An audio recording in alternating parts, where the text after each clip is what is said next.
तो hello everyone, आपका एक नए वीडियो में स्वागत करता हूं। तो एस राजामौली की जो नेक्स्ट मूवी होने वाली है महेश बाबू के साथ में, और जिसमें नाम आ रहा था पहले none other than Hrithik Roshan का, अब मांजरा हुआ क्या है, ये सारी बातें दोस्तों मैं आप लोगों के सामने रखने वाला हूं। और अब लिया भी भाई साहब एक काफ़ी मशहूर मलयालम एक्टर को है, जो भी काफ़ी बड़ा नाम है और काफ़ी, मैं कहता हूँ काफ़ी सुलझा हुआ एंड काफ़ी टैलेंटेड एक्टर है। ये सब दोस्तों मैं आप लोगों को इस वीडियो के अंदर बताने वाला हूं। तो आगे बढ़ने से पहले एक छोटी सी रिक्वेस्ट, प्लीज़ वीडियो को लाइक, चैनल को सब्सक्राइब आप कर लें। तो यहाँ पे चलिए मैं बात करता हूँ। देखो, मैं आप लोगों को पहले बता दूं कि आज से ठीक 2 महीना पहले नाम आ रहा था पहले इस मूवी के अंदर ऋतिक रोशन साहब का। ऋतिक रोशन का देखो अगर यहाँ पे नाम आ रहा था तो कहीं ना कहीं मुझे ऐसा लगता है कि, और ये बात मैंने सुनी भी थी कि SSMB यानी कि SS राजामौली ने ये बात ऋतिक रोशन के सामने रखी होगी, क्योंकि बाहुबली भी यहाँ पे कहीं ना कहीं पहले ऋतिक रोशन को मिली थी, ऐसा लोगों का कहना है। क्योंकि ऐसी बहुत सी वीडियोस वायरल हो रही हैं कि भाई ऋतिक रोशन जो है बाहुबली में यानी कि SS राजामौली उनको देने वाले थे प्रभास, डार्लिंग प्रभास से पहले। लेकिन जो हुआ वो आप लोगों को पता है कि भाई बाहुबली प्रभास यानी कि डार्लिंग प्रभास की झोली में आ गिरी एंड यहाँ पे ऋतिक रोशन जो है किसी और प्रोजेक्ट में बिजी हो गए। अब यहाँ पे फिर उसके बाद में एक न्यूज़ और आती है कि SS राजामौली ने SSMB यानी कि इस मूवी के लिए एक विलन के रूप में ऋतिक रोशन के मतलब कुछ बात करी, या फिर किसी के थ्रू बात पहुंचाई, या फिर ये एक सिर्फ और सिर्फ र्यूमर्स था। इसके बारे में अभी नहीं पता लग पा रहा है ये एक र्यूमर्स था या फिर बात ही करी कि भाई आप इस मूवी में आए बतौर विलन, क्योंकि एक विलन के एंटागोनिस्ट यानी कि एक मिलन के ही रूप में कोई सेकंड लीड यहाँ पे आता, क्योंकि हीरो के रूप में तो महेश बाबू ऑलरेडी यहाँ पे रिजर्व्ड हैं, लेकिन विलन के रूप में ही यहाँ पे ऋतिक रोशन से बात चल रही थी। अब मे भी देखो ऐसा भी हो सकता है कि विलन वाला जो कैरेक्टर है वो कहीं ना कहीं ऋतिक को पसंद नहीं आया हो और वो यही कह रहे हो कि भाई मैं विलन का कैरेक्टर नहीं कर सकता। तो मैं तो अगर ये कहता हूँ, मैं एक बात कहना चाहूँगा कि देखो SS राजामौली अगर यहाँ पे ऋतिक रोशन के पास गए हैं, एक एग्जैक्ट बात कह रहा हूँ, अगर गए हैं और ये बात अगर सच है तो मुझे ऐसा लगता है कि ऋतिक रोशन को ना हाँ बोल देनी चाहिए थी, हाँ बोल देनी चाहिए थी।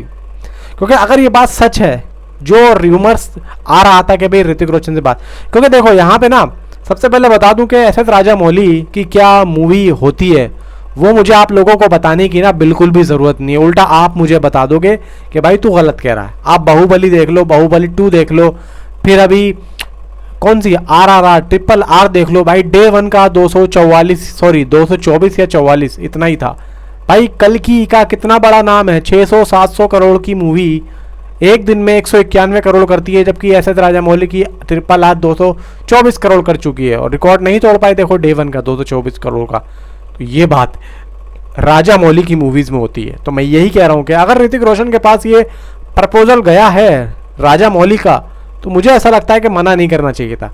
बाकी देखो इतना तो मुझे भी पता है कि ऋतिक रोशन इतने बेवकूफ़ नहीं है कि अगर प्रपोजल जाएगा तो वो मना कर देंगे। मुझे ऐसा लगता है कि गया ही नहीं है, ये सिर्फ एक र्यूमर्स था। क्योंकि ऋतिक रोशन को भाई साहब इतना टाइम हो गया मैं भी काम करते हुए, इतना तो हम भी जान चुके हैं, उनके बारे में पढ़ते हैं, देखते हैं, उनके बारे में नॉलेज रखते हैं। इतना तो हमें भी पता है कि इतना जो है नादान आदमी नहीं है ऋतिक रोशन कि वो मना कर दे। फिलहाल ये है कि ऋतिक रोशन की तो बात यहीं पे मैं कहता हूँ कि स्टॉप करता हूँ। अब मैं अगली बात बताता हूँ कि लिया किसको है। एक्चुअली में पृथ्वीराज सुकुमारन का नाम दोस्तों यहाँ पे निकल के आ रहा है, क्योंकि अभी मलयालम एक्टर, अभी उनकी गुरुवायूर अंबाला नडाइल अभी आई थी, उनकी खुद की प्रोडक्शन में वो मूवी बनी है, खुद ही प्रोड्यूस की है। आई थिंक सो मुझे लगता है कि ज़्यादा से ज़्यादा डायरेक्शन उनकी खुद की भी होगी।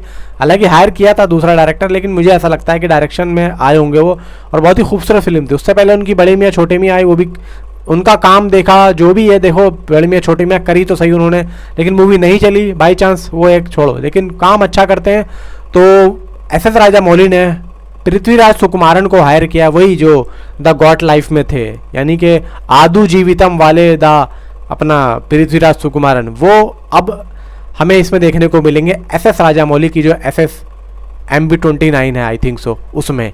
बाकी देखो ये है कि देखो पृथ्वीराज सुकुमारन भी अच्छा काम करते हैं और एक अच्छी जोड़ी रहेगी महेश बाबू की एंड पृथ्वीराज की। और मुझे ऐसा लगता है कि इस बार एक नया मिसाल कायम होने जा रही है, क्योंकि जैसे कि बाहुबली में हुई थी, फिर हुई अपना RRR में, और अब होने जा रही है इस मूवी में। हालांकि अभी इस मूवी को कोई टाइटल दिया नहीं गया है, तो मुझे ऐसा लगता है कि अभी स्टार कास्ट यहाँ पे जो एक लीडिंग स्टार कास्ट है वो तो यहाँ पे एक confirm, I think so approximately मुझे ऐसा लगता है कि इज विल बी डन। अब यहाँ पे जो कैरेक्टराइजेशन वाली स्टार कास्ट है वो आई थिंक सो वो उस पर काम चल रहा है। बाकी कुछ ही दिनों में इस मूवी की भी एक टाइटल अनाउंसमेंट हो जाएगी, टाइटल हमें देखने को मिल जाएगा। लेकिन टाइटल जो भी होगा मुझे ऐसा लगता है कि थोड़ा हटके ही होगा, क्योंकि बाहुबली भी थोड़ा हटके एक टाइटल था, और फिर आई RRR, उसका तो बिल्कुल हटके ही था। उसका तो मतलब समझ में नहीं आया RRR का क्या होना चाहिए था टाइटल का। अब देखते हैं इसका क्या होता है, क्योंकि देखो राजा मौली की मूवीज़ थोड़ी सी हटके होती हैं, थोड़ी अलग होती हैं। अब यहाँ पे देखना है कि इस मूवी के अंदर उन्होंने क्या मसाला डाला और किस लेवल की स्टोरी होने वाली। तो फिलहाल नीचे कमेंट में मुझे ज़रूर बताएं कि आप लोग कितने एक्साइटेड हैं इस मूवी के लिए। तो अभी तक के लिए इतना ही, मिलता हूँ आपसे अगली किसी वीडियो में। Thanks for watching.